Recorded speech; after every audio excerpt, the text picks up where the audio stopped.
Okay, so this time around we're going to cut the text and the outline of the sunglasses. That would mean that you actually can see through the text. So this time around I'm going to have white frames, black lenses, and then cut text. So the first thing we're going to do again is create that red stroke on the outside of the glasses.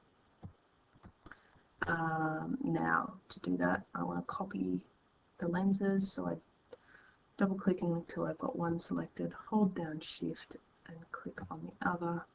Now I'm going to press Control C. Now I'm going to press I'll change the color of those to black now. So I'm going to double click the square here, put in 0 values. Okay, now I'm going to go Edit, Paste in Front or Control F. And now I have the lenses, but I also have the black. So I'm going to click on these white and the frames, convert them all to one colour as we've done in the last two tutorials, get rid of the stroke, then I'm going to bring up my Pathfinder, Windows, Pathfinder, Unite. Okay, now I want that black lens back, so I'm just going to go Arrange, Send Backwards, Arrange, Send Backwards. Okay, so now I have white frames, black lenses. Again, I want to find that stroke though, so I've got white here, but I need to bring my stroke to the front by clicking on that box. Now I'm going to double click on it, and I want my R value to be 255, OK, and I want my stroke to be 0.001. Right, so now I have red around the outside and black lenses. Okay, so the important thing about cutting text out is that you need to find a stencil font. The stencil font means that you don't have fallouts. So I've got some of these open in Word, and I can explain it to you. So you can see here where the A is a good one to show as an example. If I just put a normal A in here, I'll just convert this to a normal text, but I'll make it a bit bigger. You can see this is a complete triangle. So if I were to tell the laser cutter to cut all these shapes, the complete triangle would actually fall out. So you can see here there's a gap in between this line and this side of the A, which then means only the solid shapes fall out and you still get that little triangle in there because it's still attached to the background. If you've done any printmaking, you use stencil fonts for this. It's something that Mr. Jones can talk you through further if you want to understand more of it. But if you want to download a stencil font online, if you go to DaFont, you'll find, and type in stencil, you'll find quite a few stencil fonts. It's pretty important with typeface design to choose carefully choose the font carefully because they have their own connotations. So for example, this font up the top is a very kind of calligraphy style font, and you know it definitely sends a message to the viewer that you know this is a hand painted style, old school, you know, font, at least, you know, 30, 40 years ago. I don't know, when did they have calligraphy pens? But definitely not a contemporary font. This one's much more contemporary. It's got that handwritten reference, but it still sort of has a little bit of a military kind of reference to it. It's very similar to the types of fonts that they do use on the side of on boxes and shipping crates and that sort of thing. This one's quite a nice one. It's very simple. It doesn't have a huge amount of connotations. Being a sans serif font, it's slightly less formal.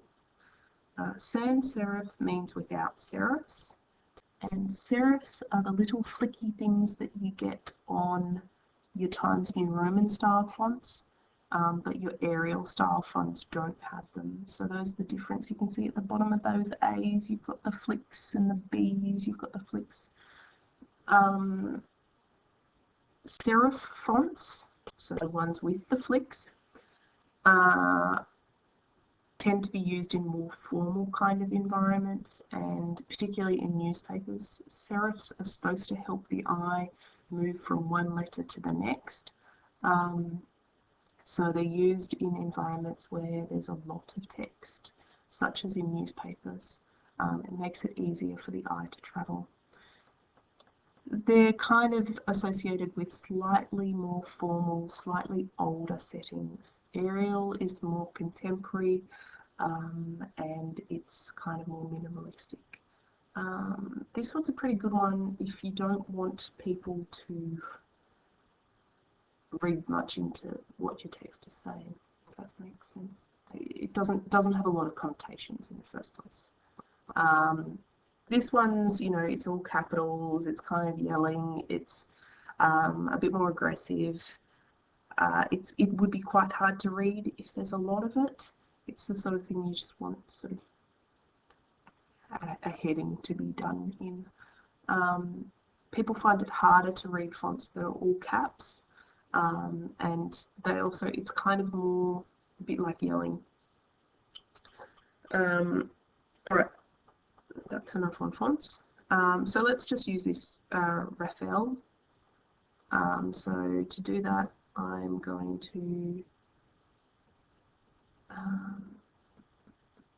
okay, so I'm going to copy these lenses, control copy. I'm going to paste them in front, control F.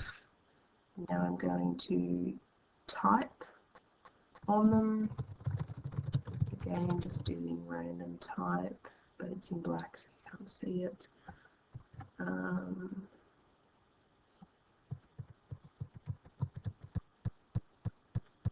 Now I'll grab the box. I'm going to zoom in order to do that. Control plus.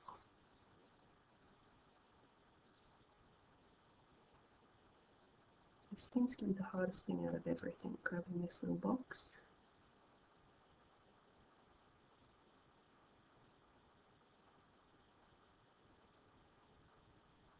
Just keep clicking until you do.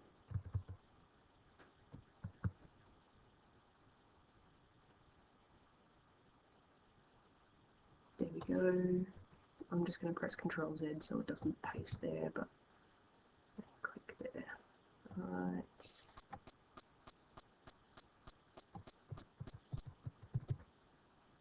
Okay.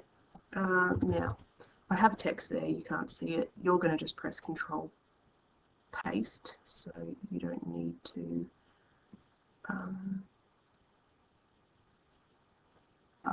press all those keys that I just pressed. That's what was going on in the background. I was just pasting extra text.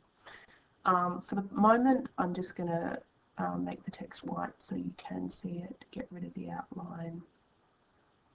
Again, make the text white. And get rid of the outline. Okay.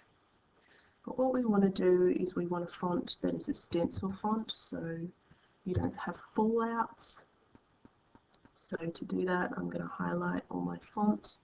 I'm going to go type, font, and then choose my font. Now that was a Raphael or something like that. I'm just going to find, if I click R, it'll go down to the R's, and then Raphael. Okay, so that's my font there. We zoom in and you'll be able to see that it's all divided up, so you don't have any solid shapes that will fall out after cutting. Having said that, this currently is still not going to cut, because remember, the laser cutter needs that red outline to know that it's got to cut. So I've got to select it all, and now I want white for the purposes of this, just seeing it here. I want to click on this black, double click. I want an R value of 255, a G value of 0, and a B value of 0 to get that red, and I want a stroke weight of 0.001. Enter. Okay, and now if we zoom in, you can see I have the red outline here, no red outline here, and then red around my text. You can see it's a super thin line that the laser cutter requires. Okay, so if I got rid of this yellow box, the laser cutter would cut the outline of the sunglasses, leave this area blank, etch the lenses, and cut the text so you can see through the text to whatever's happening behind the glasses. Alright, so those are your tutorials. Let me know if you need more. Good luck with it all.